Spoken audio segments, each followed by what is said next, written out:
Good morning. Lecture के जो second series है, ये इसका पार्ट 2 होगा, जिसमें हमने पार्ट 1 में खेरा सत्याग्रह तक देखा था। अब हम लोग आज रॉलेप्टिक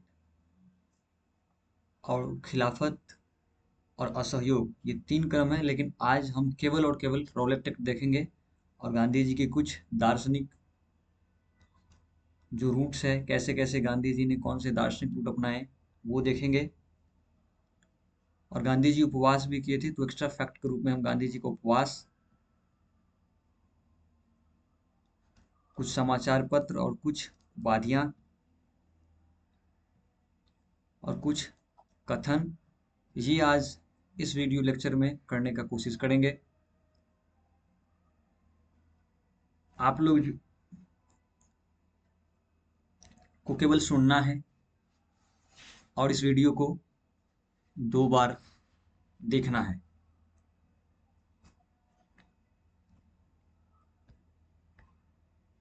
बिना टाइम गंवाए चलिए स्टार्ट करते हैं। रोलेप्टिक रोलेप्टिक क्या है कि ये मार्च 1919 की घटना थी और हुआ क्या था कि भारत में क्रांतिकारी के प्रभाव को समाप्त करने के लिए ब्रिटिश सरकार ने 1917 में ये सिडनी रॉलेट की अध्यक्षता में एक समिति बनाई।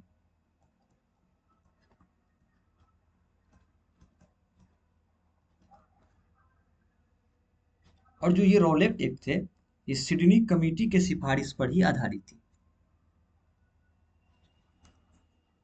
ठीक है। रॉलेट एक्ट लागू करने का मुख्य कारण क्या था कि भारत रक्षा कानून की अवधि समाप्त होने वाली थी।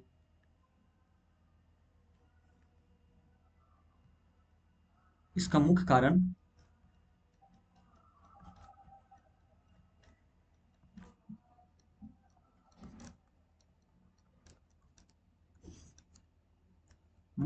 क्या था?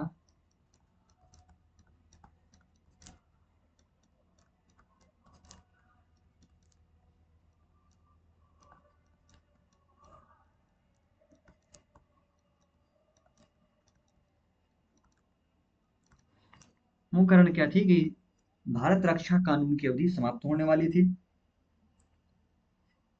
यह कानून 3 वर्षों की अवधि के लिए, कितने वर्षों की अवधि के लिए था? तो ये 3 वर्षों के अवधि के लिए था। और 18 मार्च 1919 को इसे क्या किया गया? 18 मार्च 1919 को इसे पारित कर दिया गया। और इस रॉलेट एक्ट को भारतीयों ने बिना वकील, बिना अपील, बिना दलील का कानून कहा और इसे काला कानून कहा।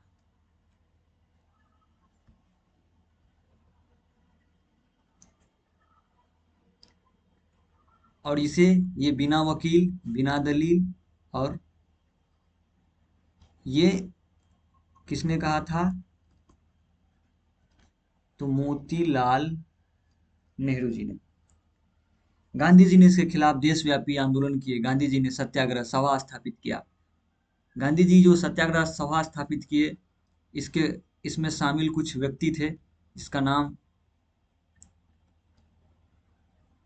इसमें शामिल व्यक्ति कौन कौन थे? तो इसमें शामिल व्यक्ति थे जमनालाल दास, द्वारका दास, शंकर लाल बैंकर, उमर सोमानी और बीजी हरमीमेन। गांधी जी ने इसके खिलाफ जो आंदोलन किए थे, वो 6 अप्रैल 19 का दिन था और जो राष्ट्रीय अपमान दिवस के रूप में इसे मनाया गया था। तो ये 6 अप्रैल 1919 का दिन है। ये अखिल भारतीय स्तर की प्रथम हड़ताल थी। और यह क्या था? इसे राष्ट्रीय अपमान दिवस के रूप में इसे मनाते हैं। ये जो रॉलेट एक्ट है, इसी रॉलेट एक्ट को the anarchical and revolutionary crime act 1919, इसी का नाम रॉलेट एक्ट पड़ा। उसी समय क्या हुआ था कि गांधी जी को एनी बेसेंट ने राजनीतिक बच्चा का, और केसरी केसरी में एक पत्र लिखे थे तिलक ने। तिलक ने क्या कहा था? पुनः मुस्को भवा की संज्ञा दी थी।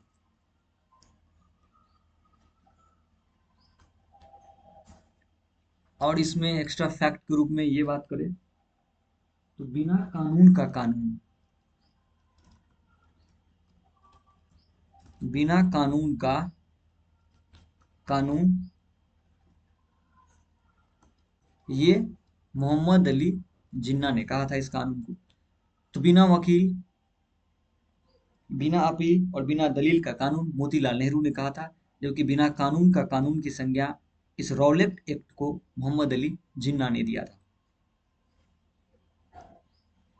रॉलेट एक्ट के तहत जो बने न्यायालय थे, रॉलेट एक्ट के तहत जो न्यायालय बने थे, इसके 3 सदस्य थे।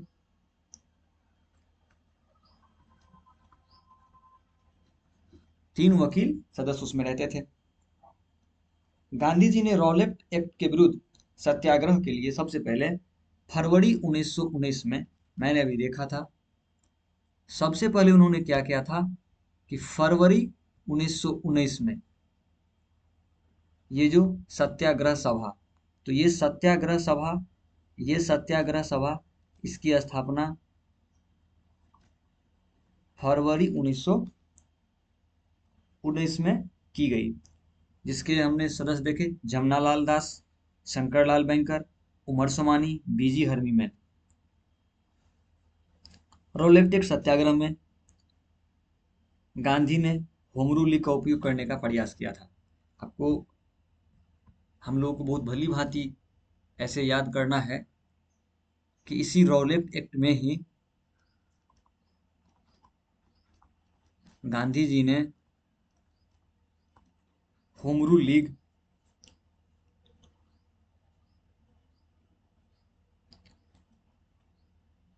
लीग का उपयोग करने का प्रयास किया था। मैं कुछ उदारवादी नेताओं का नाम लूंगा,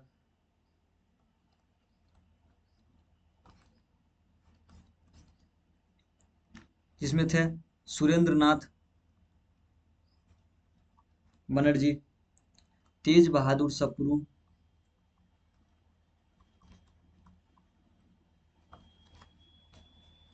श्रीनिवास शास्त्री,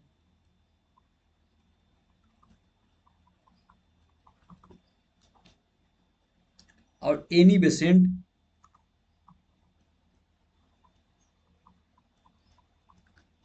ये इस उदारवादी नेताओं का नाम क्यों ले रहा हूं? क्योंकि सुरेंद्रनाथ बनर्जी, तेज बहादुर सप्रू, श्रीनिवास शास्त्री और एनी बेसेंट, इन्होंने क्या किया था कि गांधी जी का जो सत्याग्रह था, इस इन लोगों ने इनका विरोध किया था। कौन कौन? सुरेंद्रनाथ बनर्जी, तेज बहादुर सप्रू, श्रीनिवास शास्त्री, एनी बेसेंट। ये लोग गांधी जी के जो सत्याग्रह थे उनके विरोध किए थे। और इन्हीं सत्याग्रह चलाने के लिए जो प्रतिज्ञा पत्र पर हस्ताक्षर अभियान शुरू किया गया, तो एनी बेसेंट ने क्या किया? गांधी जी को राजनीतिक बच्चा, एनी बेसेंट ने क्या कहा कि गांधी जी को, एनी बेसेंट ने कहा है गांधी जी को क्या? राजनीतिक बच्चा कहकर उसका मजाक उड़ाया। और उसी समय तिलक ने पुनः मुस्को भव नामक एक क्या किया? लेख लिख लिया। और गांधी जी की आलोचना करने पर, यहाँ पर एनी बेसेंट की उन्होंने आलोचना की थी। तिलक ने एनी बेसेंट की आलोचना की। दिन आता है 6 अप्रैल 1919 को, और गांधी जी के अनुरोध पर देश भर में हड़ताल का आयोजन होता है। और ये अखिल भारतीय स्तर की प्रथम हड़ताल हड़ताल होती है, इसे राष्ट्रीय अपमान दिवस के रूप में भी मनाया जाता है। इसी हिंसा के घटना के कारण जब यहाँ इसमें हिंसा हो जाती है, तो दिल्ली और जो पंजाब, वहां पर क्या होता है कि प्रवेश को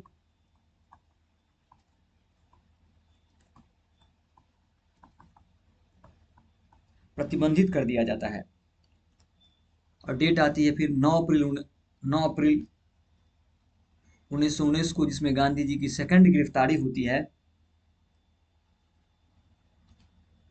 जिसमें दिल्ली में होता क्या है कि इसमें जो क्रांतिकारी होते हैं और गांधी जी होती है, वह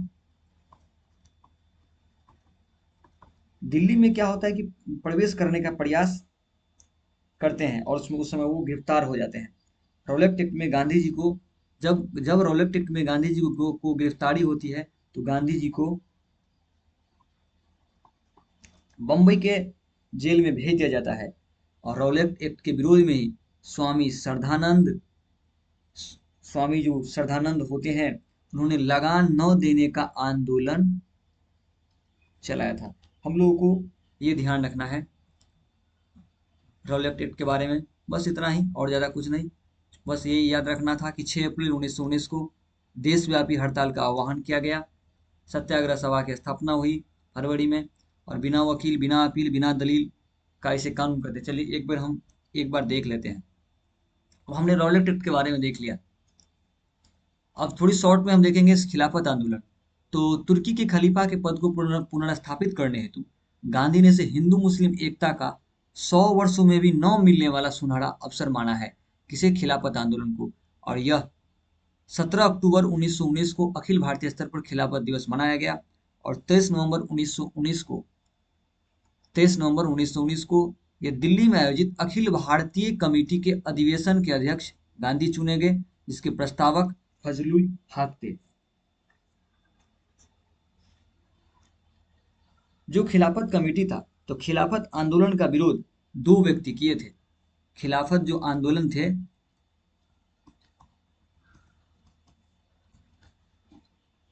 इन इन इनको भी क्योंकि विरोध का सामना करना पड़ रहा था, तो इनको दो व्यक्ति विरोध किए थे।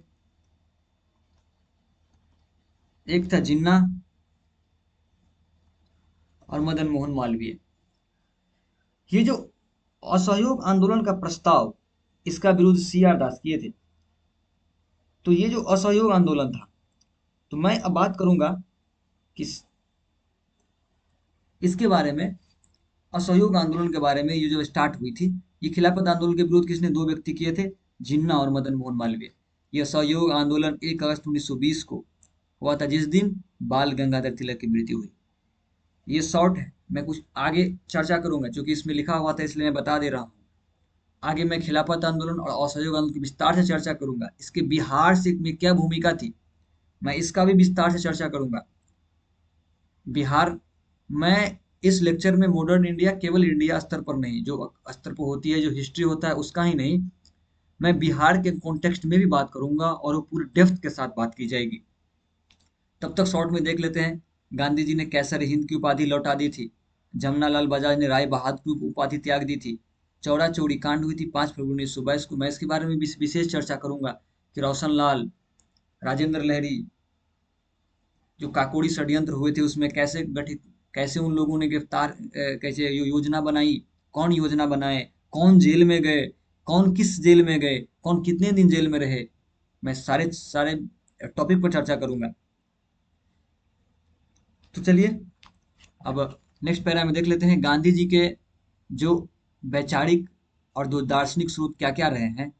तो गांधी जी जो प्रभावित हुए थे, वो अनटू दिस लास्ट, ये जॉन रस्किन की पुस्तक थी, इससे इससे हुए थे। और उन्होंने यहाँ से शारीरिक श्रम का सम्मान सीखा।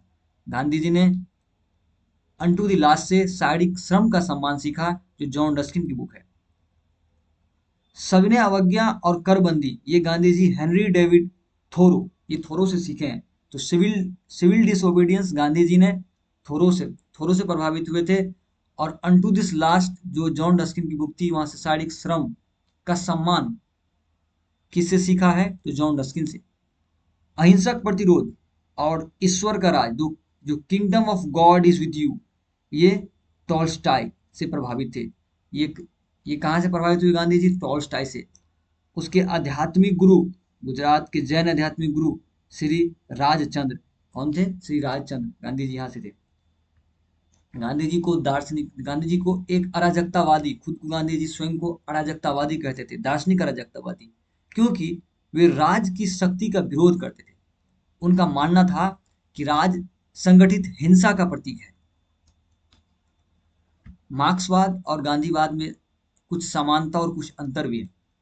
समानता यह है कि दोनों का जो अंतिम लक्ष्य था वो राज्यहीन समाज था, इन्हीं की स्थापना करना था मार्क्सवाद को। अंतर क्या है? मार्क्स के लिए साधन की पवित्रता आवश्यक नहीं थी, हिंसा मान्य था, लेकिन गांधी जी साधन और साध्य दोनों का पवित्र होना अनिवार्य मानते थे। संरक्षकता का सिद्धांत, जिसमें सर्वोदय और ट्रस्टीशिप आता है, तो सर्वोदय शब्द का अर्थ होता है सभी का उदय, सभी का कल्याण। रस्किन रस्किन की पुस्तक के अनुवाद को गांधी जी ने सर्वोदय नाम दिया। ये जो ट्रस्टीशिप जो थी, ये पूंजीवाद, पूंजीपति अपनी संपत्ति को निजी संपत्ति न मानकर समाज की धरोहर समझे और अपनी आवश्यकता से अधिक धन समाज हित में लगाए, ये ट्रस्टीशिप का सिद्धांत था। अब हम, जिसको बहुत दिनों से इंतजार था, हम लोगों ने पहले ही कहा था कि गांधी जी की उपवास के बारे में बात करेंगे। जो गांधी जी कुल 17 बार उपवास करते हैं, जो राजनीतिक सामाजिक उपवास होते हैं इनमें से जो 2 उपवास होता है वो दक्षिण अफ्रीका में होता है और 15 उपवास भारत में हुए हैं।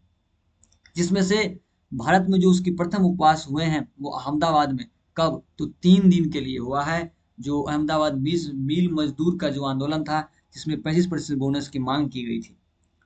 उसके बाद हिंदू मुस्लिम एकता के लिए दिल्ली में उपवास करते हैं 18 सितंबर से 18 अक्टूबर तक। ये 21 दिन का उपवास होता है।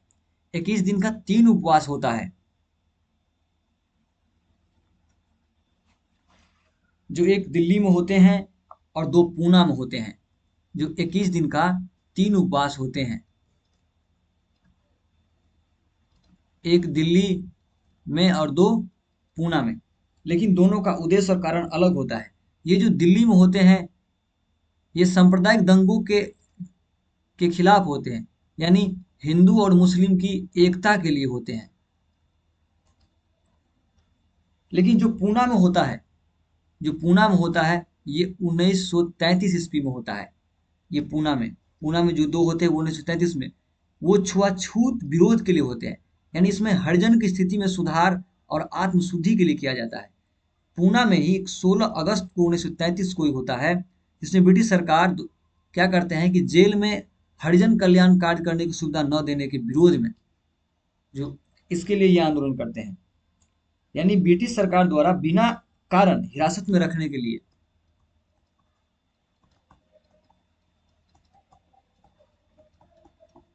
बिना कारण हिरासत में रखने के लिए ये आंदोलन चलाया जाता है। यानी ये भूख हड़ताल करते हैं। तो 21 दिन का उनका 3 भूख हड़ताल है। 20 सितंबर 1932 का वो गांधी जी आमरण अनशन करते हैं, जिसे सांप्रदायिक पंचायत आगे भी पढ़ेंगे। इसमें मैकडोनाल्ड द्वारा दलितों को पृथक निर्वाचन देने के विरोध में हुआ था। यह पूर्ण परिणाम क्या था? पूना पैक्ट हुआ था, ये हम पढ़ेंगे। 10 फरवरी का डेट आता है से 3 मार्च, ये भी 21 दिन का हड़ताल करते हैं गांधी जी। इसमें पुणे में आगा खां पैलेस में तो ब्रिटिश सरकार द्वारा क्या करते हैं, भारत छोड़ो आंदोलन की हिंसा का दोष गांधी जी पर उमड़ देते हैं तथा बिना शर्त रिहाई की मांग, इसके लिए उन्होंने हड़ताल किया था। और एक 4 दिन का हड़ताल होता है 1947 में कोलकाता में। इनका मुख्य कारण क्या था कि आजादी के समय कोलकाता में भड़के जो भीषण सांप्रदायिक दंगों को शांत करने हेतु, और इसी समय माउंटबेटन ने उन्हें वन मैन बाउंड्री फोर्स कहा है। और एक अंतिम उपवास देख लेते हैं दिल्ली की 1948 में, ये 6 दिन का था।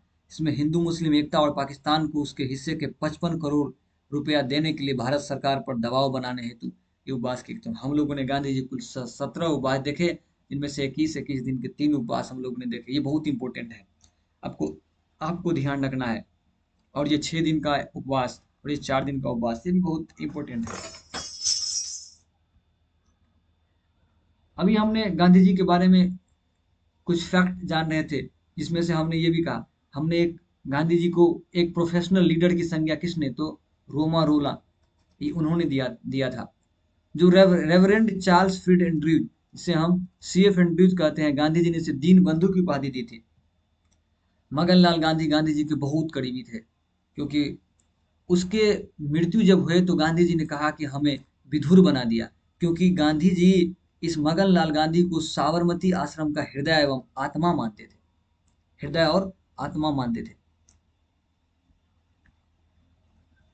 हम आगे इसमें गांधी जी को क्या क्या उपलब्धियां हुई थी, तो राष्ट्रपिता सुभाष चंद्र बोस ने कहा था 6 जुलाई 1944 को, कहाँ से, सिंगापुर से, आजाद हिंद रेडियो के संदेश में।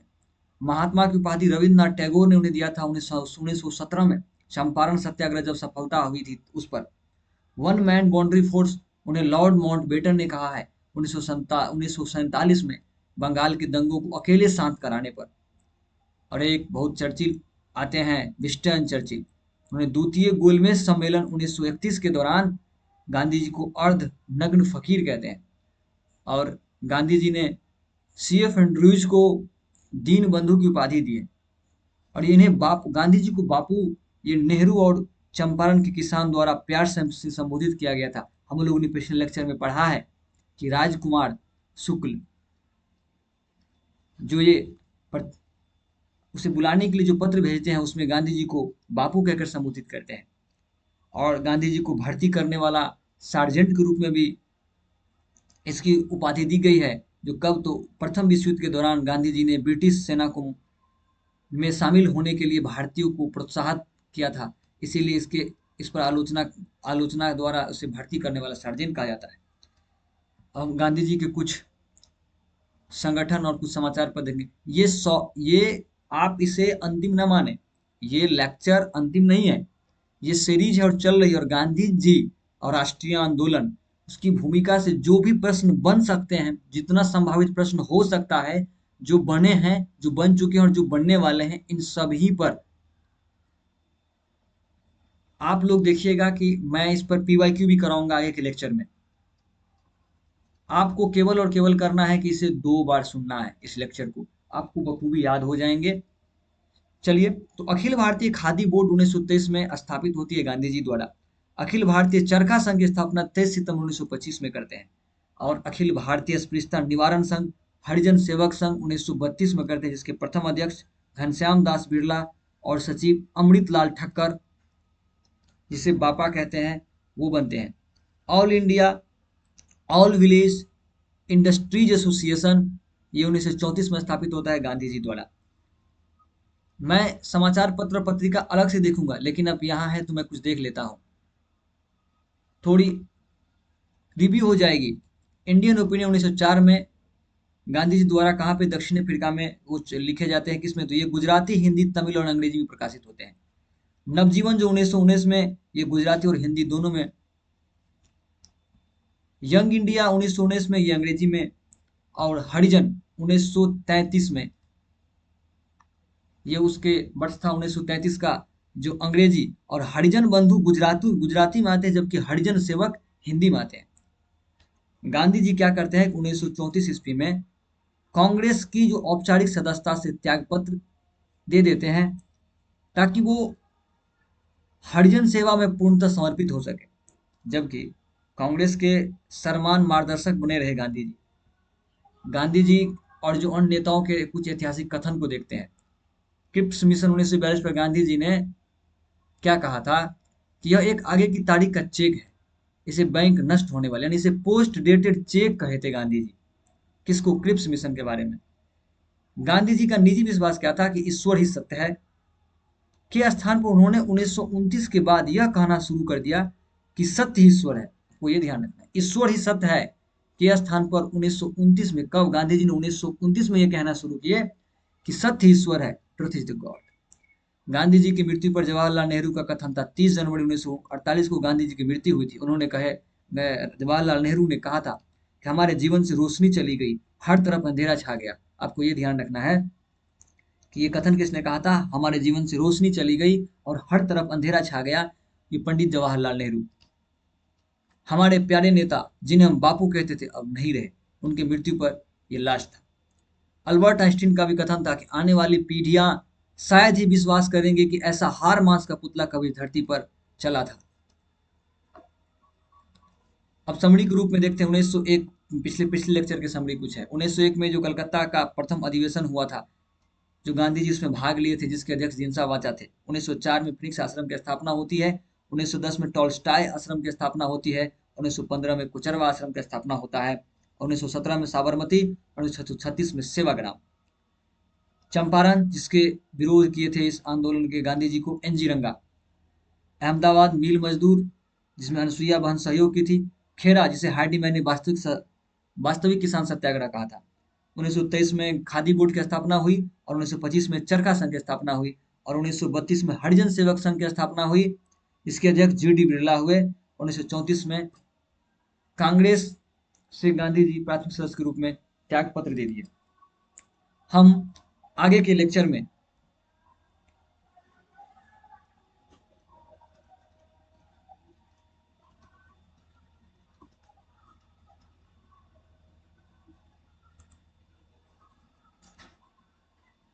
जालियांवाला बाग,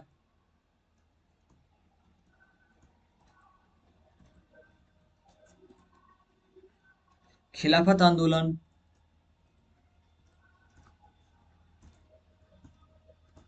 असहयोग आंदोलन, हम इन 3 टॉपिक को कवर करेंगे, पूरे विस्तार से कवर करेंगे। मतलब मॉडर्न इंडिया, मतलब मॉडर्न इंडिया। आपको यहाँ से मैं बिहार के कॉन्टेक्स्ट को भी देखने को मिलेगा। बीपीएससी के लिए जो बिहार स्पेशल के जो भी मॉडर्न इंडिया से सवाल बन सकते हैं, जो बिहार में घटनाएं हुई है, हम उस सारे पर सभी पर चर्चा करेंगे।